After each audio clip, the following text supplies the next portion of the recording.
կատարմա Թուրքի ասած խոսքերքը որ բոլոր հոգեվերականներին որ հանեց դες մոտ որ եկեղեցի չլինի ավելի լավ կլինի եկեղեցականները ավելի լավ են պայքարում հայրենիքի համար քան թե ինքը Ես ինչ պիտի ասեմ հենց Սարդարապետի ճանապարհի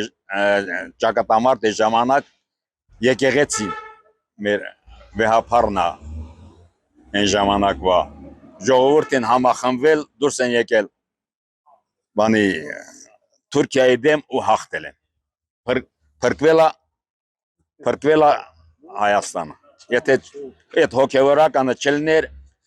ամբողջ Հայաստանը պիտի գրավեին Սխալ է արել էլի որտեվ եթե մի պետության մեջ ապրում չի կարա ինքը հոգևորականին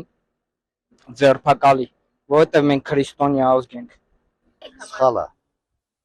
սխալ ամբողջովին սխալ է հոգևորականները կպել չի կարելի նա ոնց ասած սրբություն այլ է սրբատեղի է չի կարելի Սաբա վերաբերում այդ գործին դրանք սխալ է